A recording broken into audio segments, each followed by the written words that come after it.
got a little maintenance on a walk-in box here at the gas station. Let's see, there's our nut coils up here. And the condensing unit's going to be up on the roof. Oh, look at that.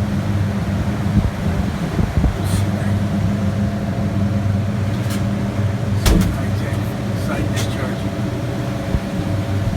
So I can get over here. I like that. That's thinking. Yeah, it totally works. So it's shooting the air down there.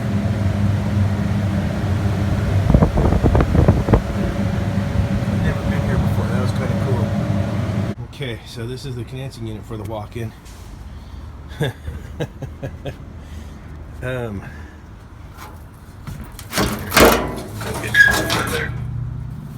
put it up here. So, looks like it had a compressor in 2013. No caps on the shraders. That's always a good sign. There's a cap there. It's a nice bushing. Receiver. Oh yeah, look at that. Custom. That was custom right there. I hope I'm getting that on camera. Custom. But you know, you can sit up here and go, oh, look at that bullshit. But it still was working for the guy.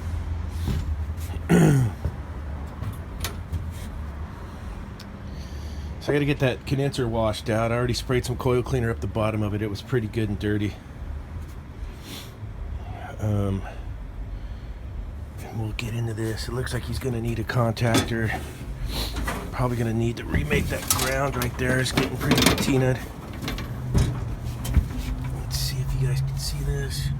It's definitely contactor time. Let's see if I got a 3-pole on the truck. I should have. And here's our run cap, our start cap, and our potential relay for our compressor.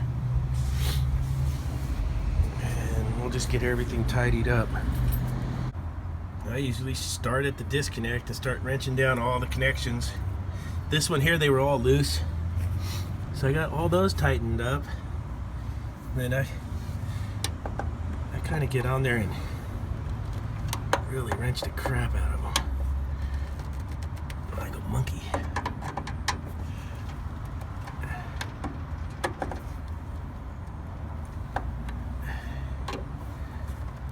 Look at that, see? Okay, so that's my starting point. Now, for all the new guys out there, not the seasoned veterans, but the new guys, your job is to sell water to a fish. Okay, remember that phrase. Your job is to sell water to a fish. So you better look for problems and find them. And then get your write-ups. Okay, that was a joke. But seriously, just, you know, just try and look at everything real good.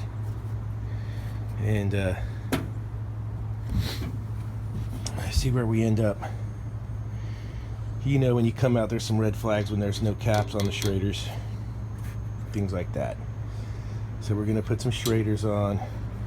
We're going to bring the H10 up and sniff around the accumulator in this old suction dryer. Also, you new guys, so we know this compressor was put in 2013 by the serial number.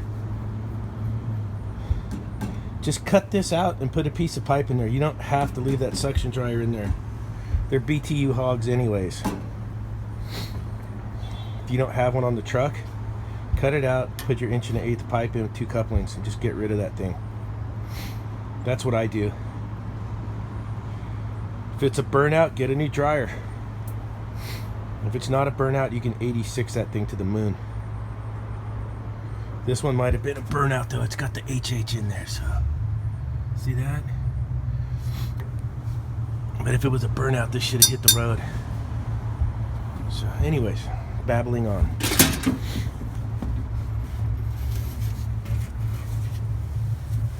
I'm going to replace this contactor. We'll get into that right now. and then we'll check our capacitors and our time clock, and then we'll gauge up on her. Look, the high side on this control's been snipped off. I just noticed that too. I didn't see that before. But see that?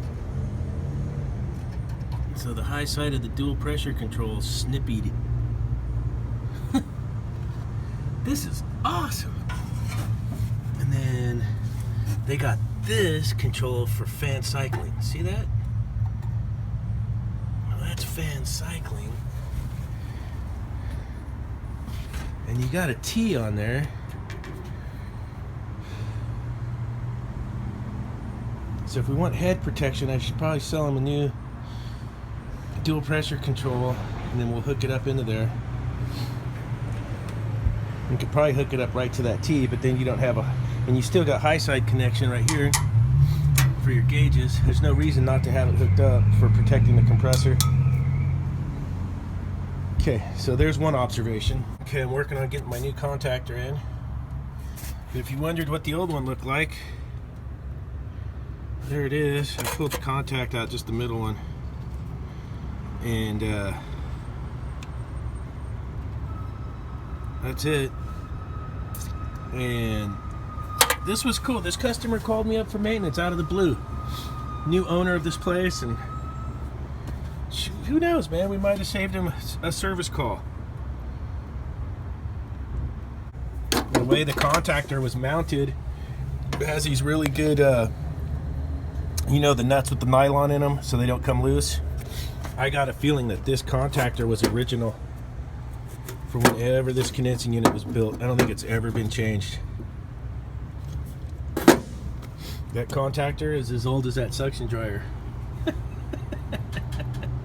Probably a couple compressors worth.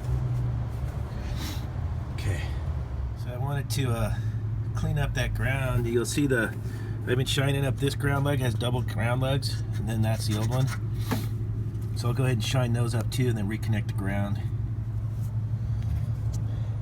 Alright, gonna check the run cap. 40 microfarads, 39.72. And we'll check the start cap. Okay, the start cap's 189 to 227.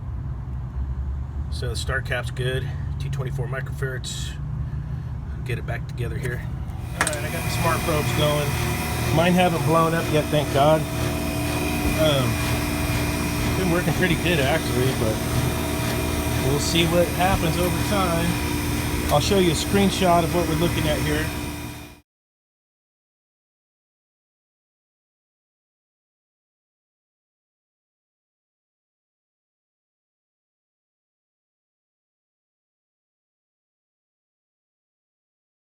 Let's make some chocolate milk.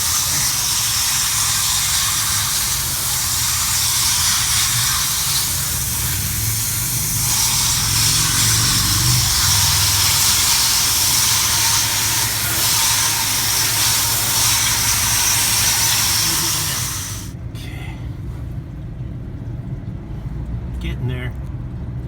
That was one dirty coil. Okay.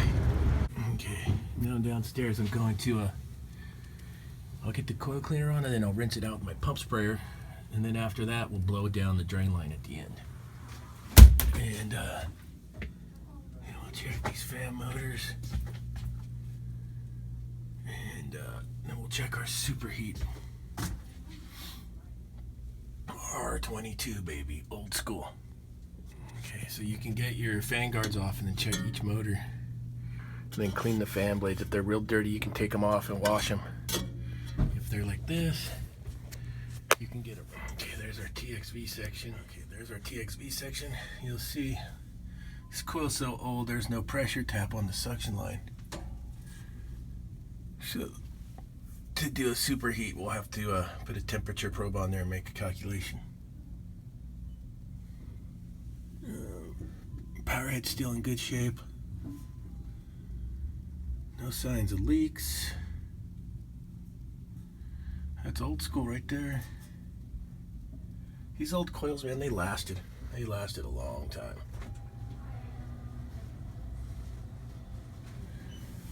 Nothing's rubbing up there. Okay. Bulb's connected tight. You know, checking the basics. So that's going to do it for a little basic PM on a walk-in box. Just check the basics and make your customers happy out there. We're really not selling water to a fish.